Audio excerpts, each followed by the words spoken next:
If we want our games to succeed, we have to market them. As indie developers, we know this, it's pounded into us constantly. And as developing games continues to get more accessible, there is a flood of developers posting blogs, devlogs, TikToks, screenshots, all over the internet, all vying for some shred of attention. And the reality is a lot of them are not going to get where they want to go. Their games are not going to make the huge splash that they are hoping for. And this is for one very simple reason. To properly understand what this reason is, we are going to go on a little adventure. We are going to delve into Steam's top wishlisted game page to see if we can pick out why some people want to play certain games more than others. Here we go. So we are on Steam's top wishlist page and we are filtering to only include indie titles. And I'd rather look at something a little less known than some of these top ones. Now I swear when I was prepping for this video, I saw Light No Fire in the number 4 spot and I clicked on it. I didn't know anything about it. I had never heard of it before. And look at this, a multiplayer Earth. You got 3 human looking characters and a bunny, but they're overlooking this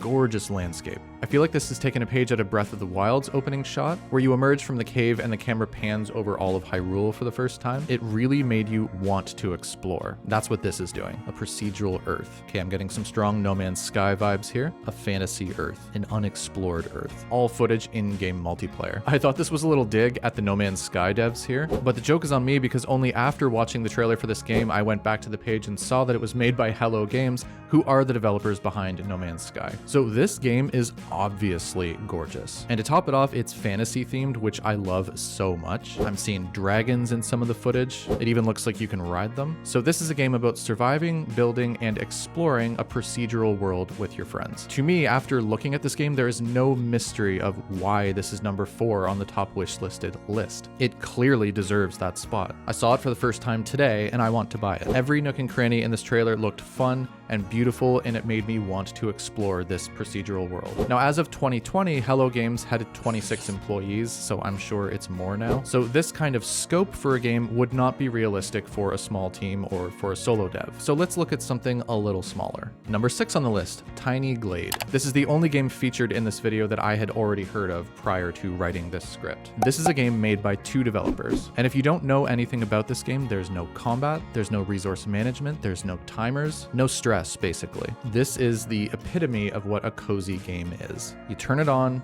you press play, and you make something beautiful. Their description says, just kick back and turn forgotten meadows into lovable dioramas. And their screenshots show it. Every image of this game could be a background on my computer. So again, obviously, really gorgeous art style. I'm guessing it's using some variation of the wave function collapse algorithm to make their levels this way. That's just a guess. But if you know how they're accomplishing what they're doing here, let me know down in the comments. I really want to know. But everything about this game is not only easy to look at, but it's also easy to listen to. The sound design impresses me just as much as the art style. Just listen for a second.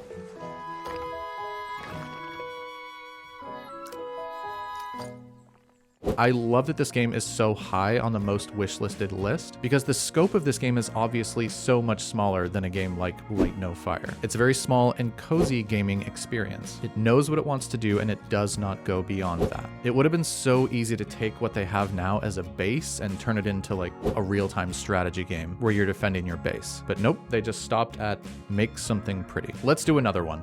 Mouse. And by the way, if you're enjoying the video, then thank you if you leave a like or a comment. So these guys did what Cuphead did with art style, but turned it into a first-person shooter. I cannot get over how amazing this game looks. It's somehow vibrant and full of life, even though it's black and white. It's not Mickey Mouse characters, but like, it's Mickey Mouse characters in a first-person shooter game, basically. It's incredible. It also looks really fun, regardless of the art style. I'm not really sure how well I could handle the 1930s jazz track the whole time I was playing a game, but that's just my personal thing. It's definitely staying true to its style. I'm having a really hard time looking beyond the art style for this one because it looks so good. But you've got a variety of different weapons and consumables, a melee attack, sniper scope, and explosives, all with really juicy and fun looking animations. You can't look at this game and be surprised that it's one of the most wishlisted games on Steam right now. Number 11 on the list, Solarpunk. It's got a nice bright thumbnail, which makes it stand out compared to the ones above and below it. And right when you enter their Steam page, blue sky and bright and vibrant.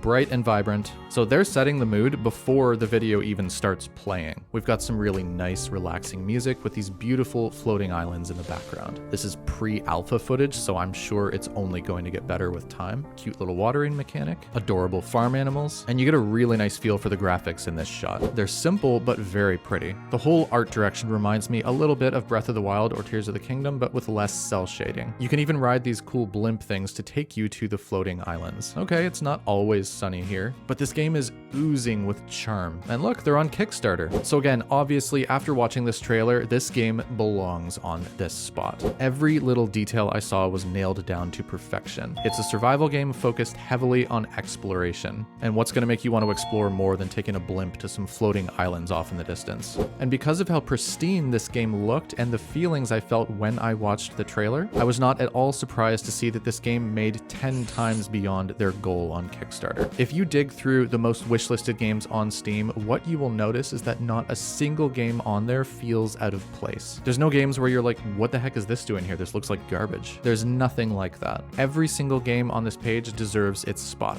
At the beginning, I said a lot of aspiring developers' marketing efforts will not get them where they want to go, for one very simple reason. Hopefully, after seeing some of these pieces of art on Steam, it's a little bit more clear why. Marketing only really works if the product is marketable. Selling something that has immediate appeal is so much easier than trying to convince people to buy something that they're not sure they'll like. There's a big difference between a functional game that works and a game that has appeal or makes people instantly feel something. What makes a game appealing is difficult to put into words, but it's very easy to experience. When I was writing the script for this video, I randomly just chose games from Steam based on the thumbnail that appealed to me, and I walked away wanting to buy every single one of them. Solarpunk blowing their Kickstarter goal out of the water does not surprise me at all, because within the first 5 seconds of watching their trailer, I instantly knew that that game would give me an amazing experience. And it's the same with all the rest we looked at. So the obvious takeaway from this is to make your game